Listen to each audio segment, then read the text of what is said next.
Sanbonan Dumalang, hello, it is me, Simply Sfiso, and welcome back to my YouTube channel. Now, I know it has been literally 2 years since I last sat down and recorded a video with you guys, even though last week or a couple days ago, I don't know when this video will be out, but like before this video, I did upload a podcast episode to the channel, which doesn't really count, because that was just like, that's neither here nor there.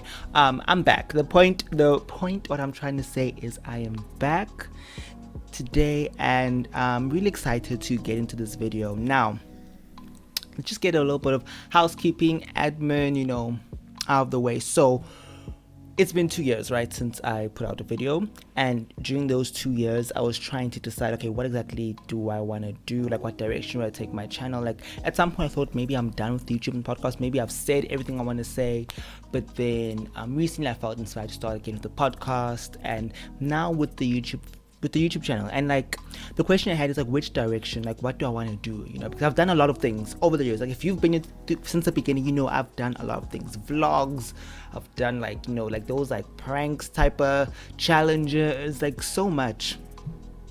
Sorry, we just started and already the voice is getting a little hoarse.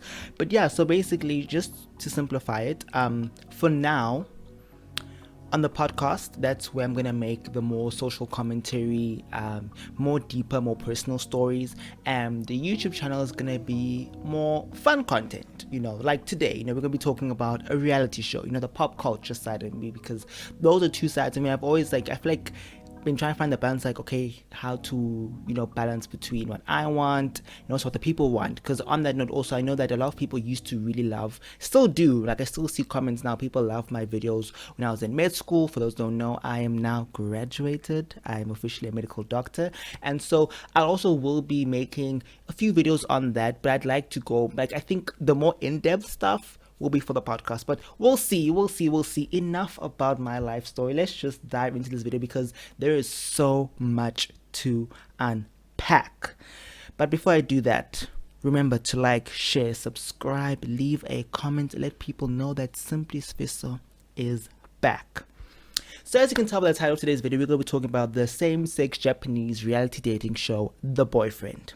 So how I'm going to do this video, first I'm going to try to, give a sort of spoiler-free general thoughts and ideas. Even when I talk about the cast, I won't go into too much detail. And then we're going to do like an episode-by-episode breakdown, as well as just close it off with, any final thoughts, just to wrap it up, whatever comes to mind, and also my predictions. And yeah, so as of filming this, we only got the first 3 episodes, so that's what I'll be covering as the time of filming this. More episodes might be out by the time this video is released, but at filming only 3 episodes are out, so that's what we'll be talking about and getting to know the cast. So according to the Netflix website, The Boyfriend is a blazing fresh trail in the reality dating genre. Japan's first same-sex romance reality series celebrates love in all its forms. Located by the sea, the Green Room beach house sets the stage for 9 men to find love. For a month, they live together and take turns working shifts at a peppermint green coffee truck, forging deep friendships and learning about themselves along the way. So far, my thoughts on the show, I'd say it is refreshing. It is wholesome. It is like, as someone who's watched a lot of reality TV, this feels a lot more genuine and authentic than a lot of other reality shows. I know a show that it's being compared to directly is His Man, which is a Korean same-sex dating show. And His Man, season 3 is currently airing. So far, from what I'm hearing from the streets, it is not good. Like, I've watched His Man season 1, season 2 is the best. And so I'm thinking maybe I'll watch season 3 and make a video on that, but I digress.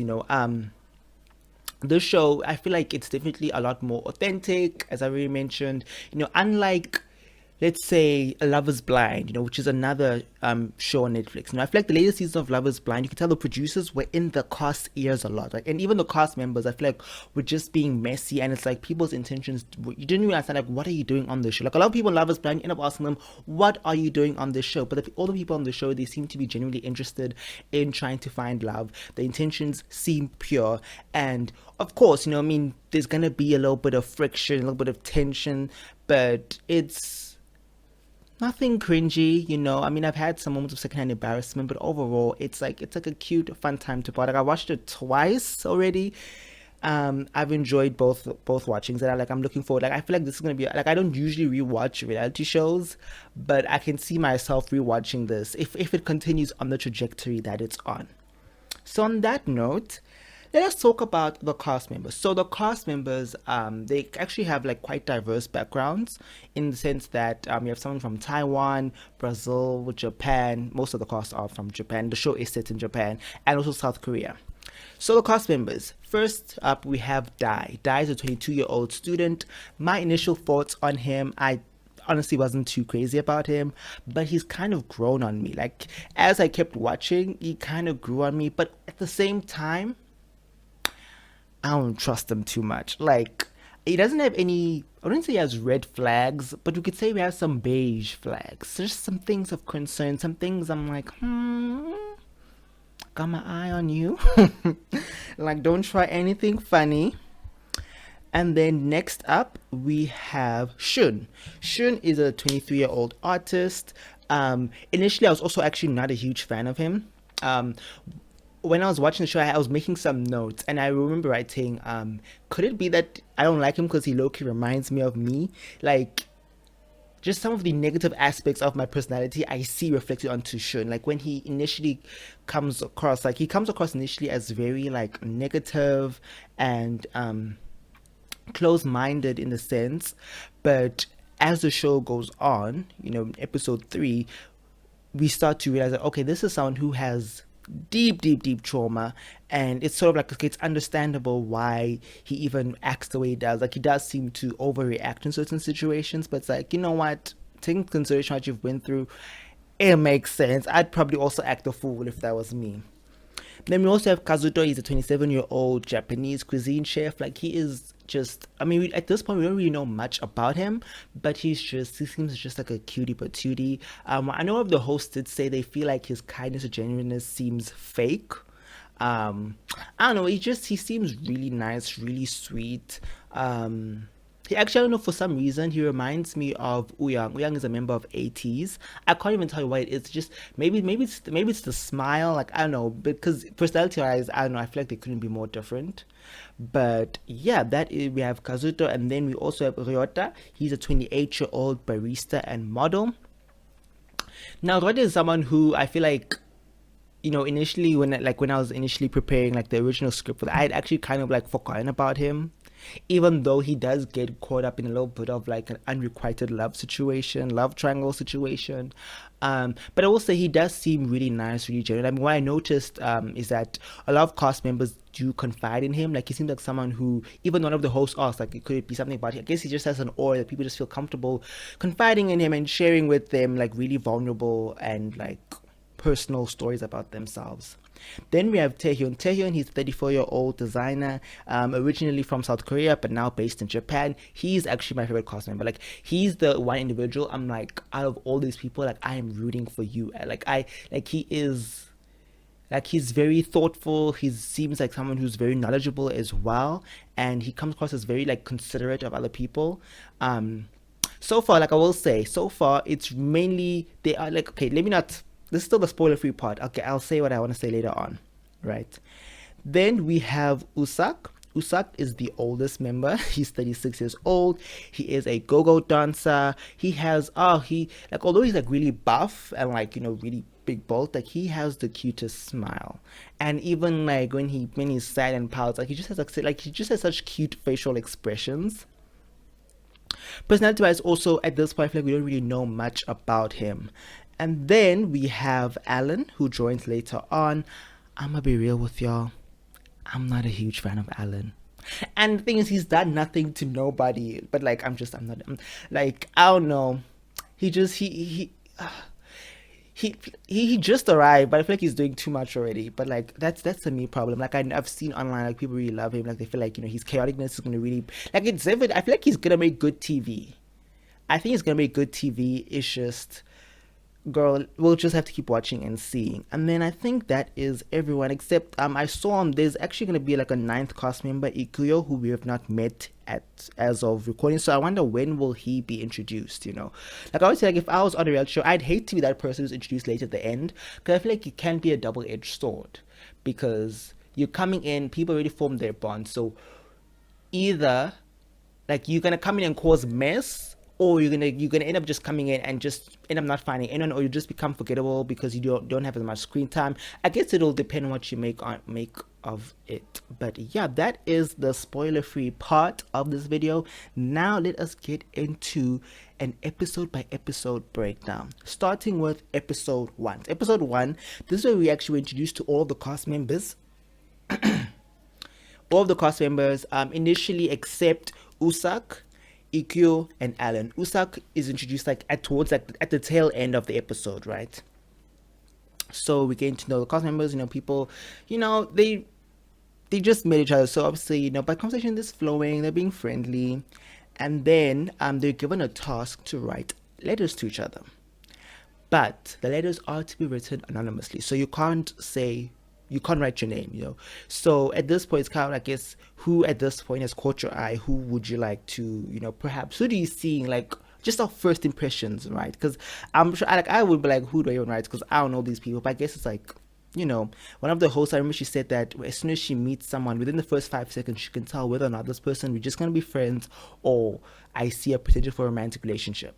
So as it is, Dai receives 3 letters from Ryota, Gensei. Oh my gosh, I didn't talk about Gensei when I was introducing the cast. How did I'm looking at my notes, how did I miss Gensei? Gensei, he's 34 years old. He's a hair and makeup artist from Taiwan, and he's also, I guess, I don't want to say forgettable, but like he's nice, he's sweet. He's also someone who's been through it recently, experienced some trauma, lost some people that are really close to him, and he also gets involved in a little bit of a misunderstanding. But yeah, we'll get into that in episode 2. If you know, you know.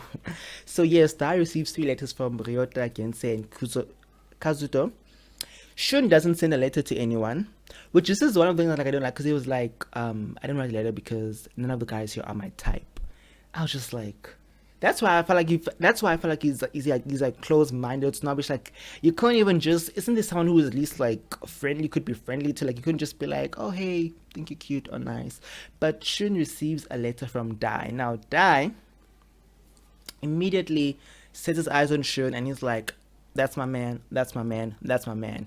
He goes out to, like, I guess, like, I think it's celebrating his birthday dinner with his friends, and he talks about how there's someone that I really like. Like, while I do like people who, lock in very early in a dating show. Personally, if I was on a dating show, I don't think that would be my strategy. I would first wait and see, right?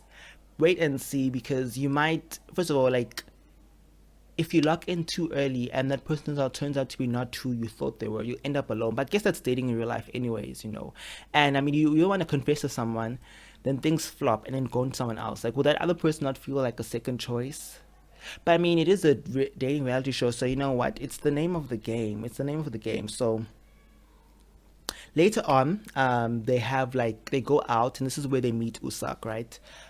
They go out, I guess it's like a club, and then they play a game, and the loser has to tell someone who their crush is. So Dai loses, and then he writes on his phone Shun's name and shows Shun. Is like, you're my crush. And you can see Shun was like, So I mean, that was bold of Dai. Like, to immediately just be like, he's not wasting time. He's like, even his friends are like, if Dai wants a guy, he will get him. So we will have to see what happens. So then episode 2, Usak introduces us to his nasty chicken smoothie. Like, he eats like almost 2 kgs of chicken every day. I get it, because of his job as a go-go dancer. He wants to maintain his body to look a certain way. Could never be me. Like, I do consider myself someone who eats like relatively healthy, because I want to, look good, feel good, but also mainly for the health. But like, I'm not going to deprive myself of good food. I'm not going to eat nasty food.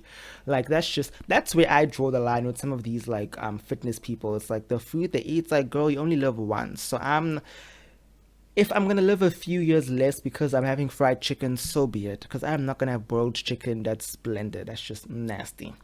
Then there's also the issue of budgeting and the money that they are allocated, which is about, if I wrote correctly, 200,000 yen. And then they calculated it's about 3,000 yen a day. And then they divide it, so it's 850 yen per person, right? Which becomes an issue later in the episode, where it turns out that that chicken that Usaki is obsessed with takes up literally like a third of the budget. And they're like, listen, we only have a two-third of money left. Dinner takes a lot of food. People were eating like bananas. I'm like, not them girl dinnering like on the first day. Like, and you can tell that like Usaki was like really sad. Like, and the thing is, I feel like they handled that situation really well, because they were like, listen, we understand that's very important for you and your job that you eat this diet, right? So I think they will also compromise, because like, you know what, even though it would make sense for everyone to have like 850 each, can you just try and get chicken for 1,000 yen? Just try. And you could see he was really sad, he was really deflated. But like, that's one of like, you see, that's one of like the smaller, like it's like a little bit of drama, but nothing crazy, nothing wild. So yeah, so the coffee truck starts working. How basically the coffee truck is gonna be run, each day there's gonna be a leader, and then the leader chooses who they're gonna work with. So on the first day, Ryota chooses Gensei, and this is where the love mix-up I was talking about starts, because Gensei now starting to think, oh, does Ryota like me? You know, and he starts reading into it. Meanwhile, Ryota likes someone else, but we'll get into that. So at this point, Shun is not feeling well, so Dai is taking care of Shun, and when it's Dai's turn to be the leader, it's no surprise when he chooses Shun to work with, you know. And you can see, you know what, some sparks are flying. There's a little bit of chemistry, even though Shun might not admit it yet. He does start opening up about his past relationships, and one of the hosts poses the question, like, how would you feel if someone you get to know starts talking about their past relationships? You know, like, it could either be that perhaps, you know, they're just sharing, like, you know, this happened, I dated this person, this happened. Like, that could be one way of seeing it. But it could also be interpreted as, are there some unresolved feelings there? Like, am I going to have to be competing with this ghost ex that I don't know, that I haven't met? You know, but the one host was like, I don't think Dai's even listening. Like, he's just dead set, like, I want shit, I'm going to get shit. Like, that's where Dai's mind and everything is at. So yeah, so Shun and Dai are getting closer, and things seem to be going well until Shun accidentally stumbles upon some nudes on Dai's phone. And I think the first time watching, you know, I was like, you know, I understand, you know, Shun feels some type of way. But the second time I watched it, I'm like, you know what? The host's alright. Shun is overreacting a bit. Because if you actually think about it, they've known each other for 3 days. They're not a couple yet. So you know, Shun being that upset seems a little melodramatic. But if you take into consideration when he mentions his dating history and the fact that he's been with playboys and he doesn't want to be with another playboy, it's like, you know what, makes sense. You know, that's one of those, when I was saying that Dai has like beige flags, because for me that's it's not a red flag, you know, because like you know, we're on this show, we're looking to date, so it don't make sense. Like previously, if you're on dating apps, you probably had pictures, you were doing whatever you're doing, and I'd be like, you know, whatever you did before isn't my concern, as long as if you were doing tomfoolery, don't try that on me, you know.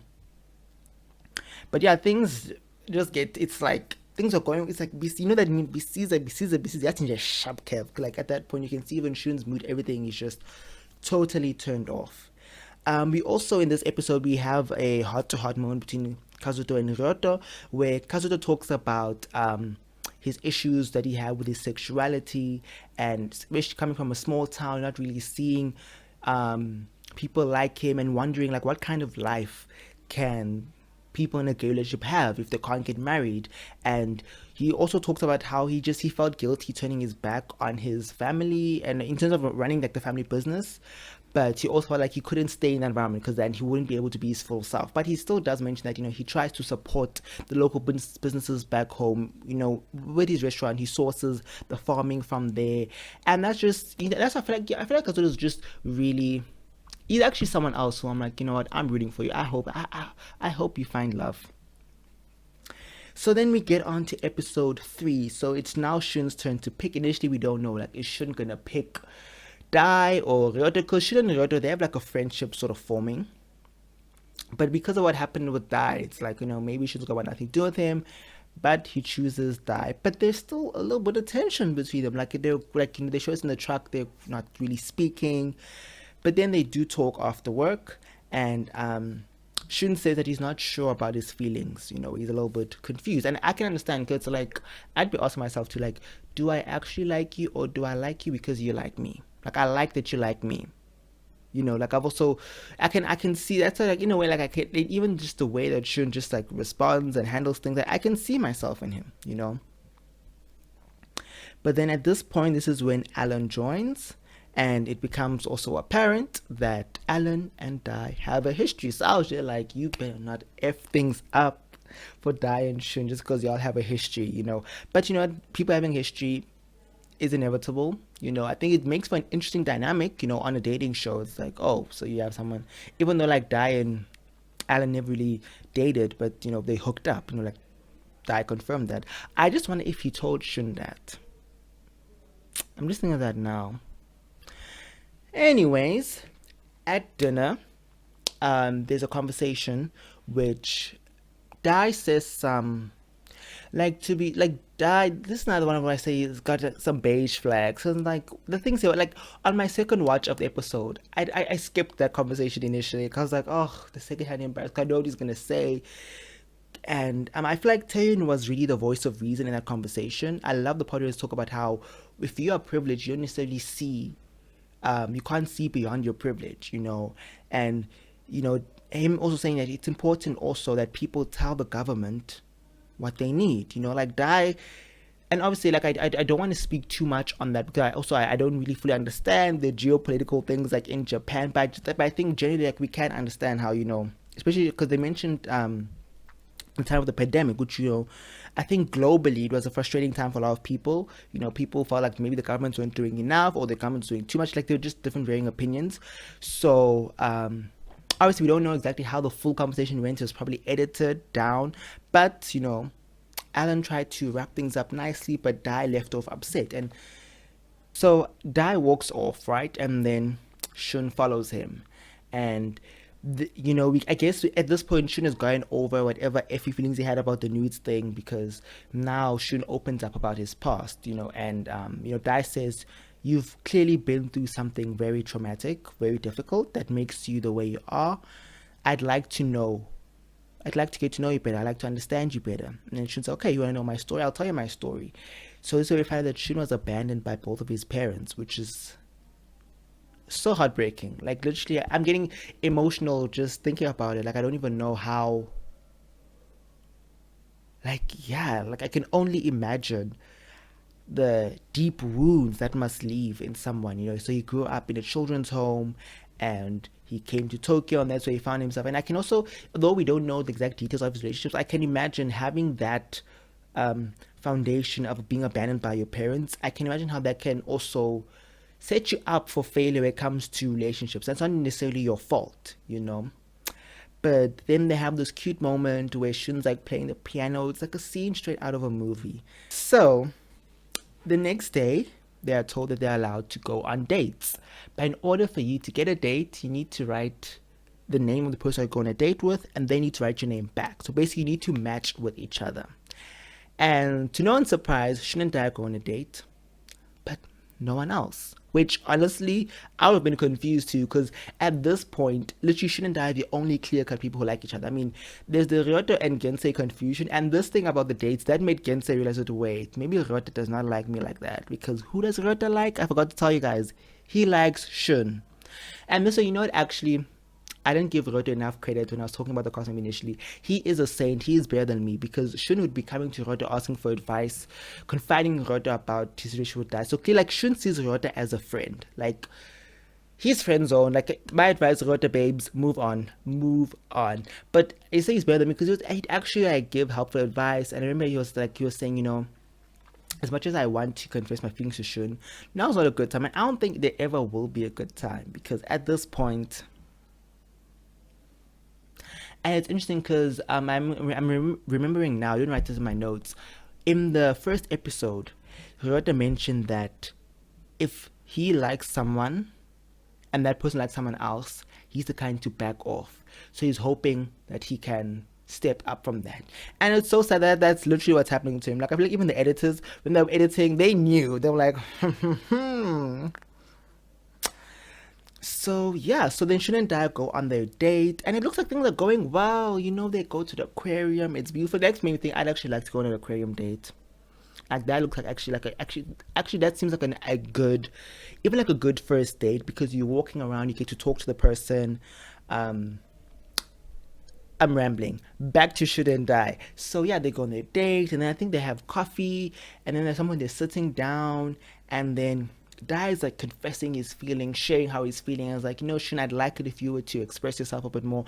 And I think this is another thing where I can relate to Shun, because I think it maybe also comes from the fact that growing up, like my family, like weren't very like expressive about love and stuff. Like that like your parents love you and stuff, but like they weren't like compared to like other people's family, But so I think for me that's why, like, even in a relationship or romantic context, like I don't see myself being someone who's like gonna be like super. Like, I'm not gonna tell you I love you every day. Just know I do in my heart, I do, but it's girl. So I relate to Shun on that. So like Dad's confessing his feelings, and Shun, what does Shun say? Thank you. And that's when it's like, on the second watch, I know, actually, initially I didn't know, but the second watch, I'm like, okay, but Shun's body language is a little bit weird, a little bit tense. Then he mentions that, yeah, he saw something that he didn't like. And the episode ends there. What will happen next? Personally, I think that this is a case of Shun probably overreacting. In the first episode, when they show like a bit like a montage of what's to come, there's a scene where we see Shun and Dai kissing. So clearly, it's not the end of Shun and Dai, at least not for now, right? I'm hoping that we are gonna get to see other relationships form. I think another thing which, I forgot to mention with Kazuto, I think what I really liked, and I think I also related to, is him saying that as gay people, sometimes can be hard to form meaningful friendships. So he'd also like to form like friendships from the group, which I thought that is sweet, and it's like so true. I feel like in this day and age, even with social media, it's so hard to meet like genuine people, especially if you're not someone who I don't think you're sort of someone who goes out regularly. So if you're like an introvert type of person, and I do talk about it in my podcast episode, we should check it out. I do mention how it's like if you aren't into groove or like club culture as a queer person, it's very difficult for you to meet other queer people, because and like there aren't other activities, at least that I've seen. Like if they are, like, link me up, let me know. Maybe I'm the one who's just not in the know, but as far as I know, a lot of times it's like usually clubs, it's usually parties, and it's like that's not everyone's scene. And usually even thing is, even if you do manage to meet people there, because of just the setting, it's not really easy to form like meaningful, deep bonds. Like you might exchange numbers or Instagrams, and that's that. Like there are people who I went out, we exchanged numbers and Instagrams, we never spoke ever again. Whereas there are a few who we did keep in touch, but like, I digress. So hopefully we're gonna see more couplings forming. I'm curious to see what dramas they're gonna be. I mean, I know we just started, but like so far, I think the cast all around. Like I don't actually have any real problems anymore. It's just Alan. I don't know. I just don't like him. Like I, like when I was trying to construct this, I was trying to think of a nice way to express my feelings for Alan. It's like, what? I don't like him. And I feel so free just admitting that, just saying that. Alan, if you're watching this, I don't know you, so obviously it's nothing personal. It's just from what I've seen so far, maybe he'll grow on me. Like I didn't like Die initially at first, but he grew on me. So we shall see. This video is already getting too long, so if there are any other lingering thoughts, I'll save them for the next video, because I will continue talking about this series until the very end. So if you made it till this very point of this video, thank you so much. Until we meet again in the next one, I love you so much. Bye. Don't forget to like, share, subscribe, comment, and also check me out on social media at Simply Sfiso on all platforms: Instagram, Twitter, TikTok. Okay, bye.